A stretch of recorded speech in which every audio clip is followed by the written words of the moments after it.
right? So you often hear me make claims that people from the third world are more likely to vote left, and this is one of, if not the main reasons that people on the right are against mass immigration and basically against immigration from the third world. Now, I wanted to make this video because sometimes I say these kind of things, and even though I provide evidence, um, I like to provide more evidence. I've made videos like this before, but like I say, it's just an easy thing to point people towards, on top of the stuff that you can already point people towards.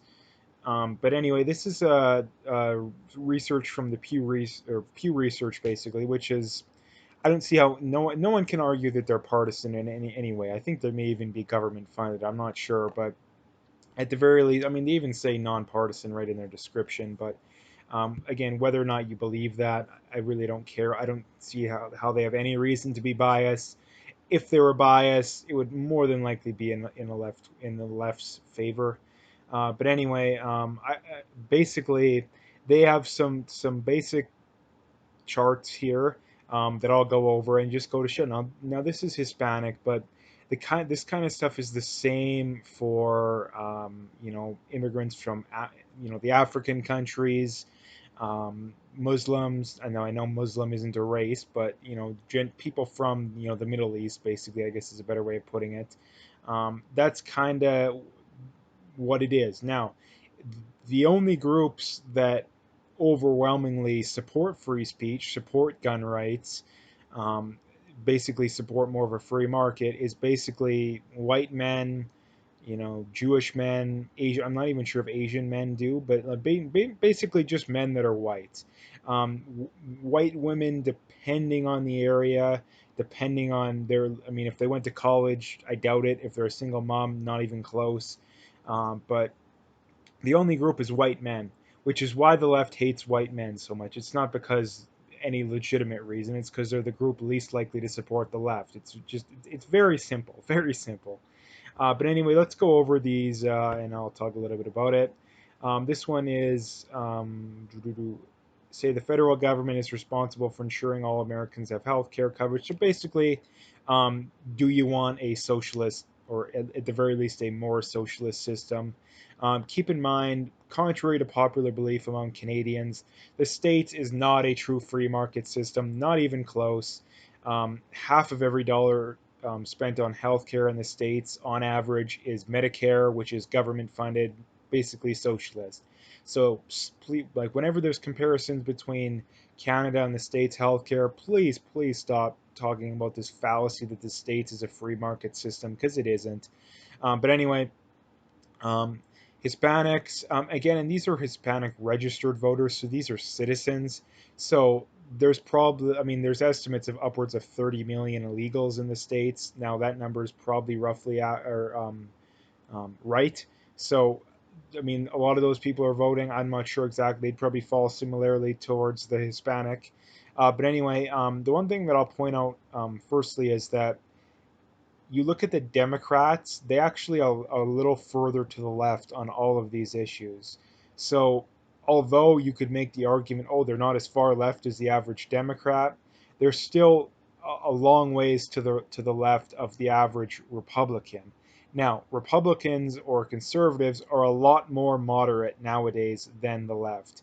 And I don't want to hear this BS argument that both sides have gone far to the right or far to the left. The studies that does not back that up at all. The left has gone so far to the left that I've literally made a video about this. You can go check it out. The difference between the Democrats and the Republicans in 2008 is less than the difference between the Democrats in 2008 and the Democrats now. That's how far to the left the Democrats have came.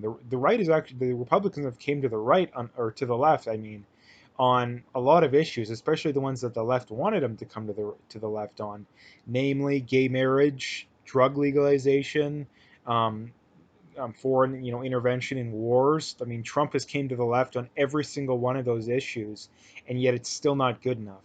So I just wanted to throw that out there. But anyway, 71% of Hispanics support it, 84% of Dems, just 47% are Republicans. So it's a very big difference there. Um, Do you support a $15 an hour minimum wage? Hispanics 79%, Democrats 88%, Republicans 62. Again, that's a pretty clear difference. Um, Gun laws should be more strict. 68% of Hispanics, 80% of Democrats, 44% of Republicans. Um, Government should do more to solve problems. Again, that's a kind of a broad question, but let's just basically, do you want more of a interventionist government, or do you want more of a free market? I would interpret that as. Um, 71% of Hispanics say yes, just 27% say no. So that is a very big difference. Republicans are about 50-50, as you can see, and then 82% of Democrats say should do more. So, like I say, Hispanics are actually to the right of the average Democrat, but the one thing that I'll point out is that that's mainly because the Democrats have completely gone far left. The Democrats are basically socialists nowadays.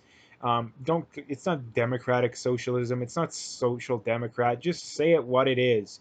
You want open borders, you want a massive welfare state, you want free healthcare for even illegals, let alone your everyday citizen.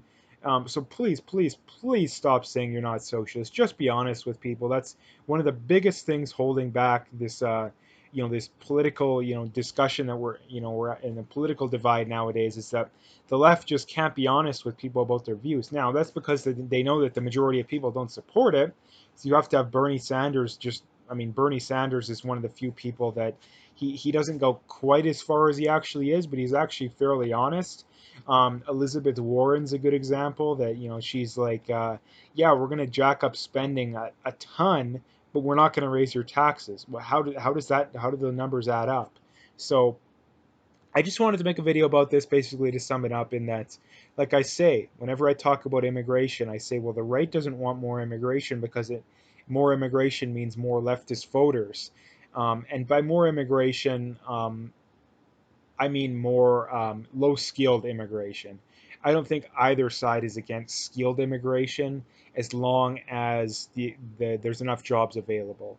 So that's the one thing too. The majority of right wingers are not against immigration if it's skilled people. They're going to come in, they're going to pay taxes. The majority of people aren't against that. Assuming that there's jobs available, because a lot of times in Canada, you got 8% unemployment in Alberta, 7-8%, and yet you're bringing in a ton of immigrants. Like, let's let the population take those jobs first. But basically, getting back to that, that's why that there's this difference, is that the left wants more mass immigration, unskilled immigration, because they want the votes, and the right doesn't want it because that just means they're more likely to win the election. So basically, I wanted to make a video about this, like I said, because I make these claims and people always go, "Where's your evidence?" Even though I've made videos like this before, but I like to keep people updated because I'm sure there's new viewers that I've had since I've made these other videos. I guess that's one of the main reasons I do it too, is because obviously I always have new subscribers.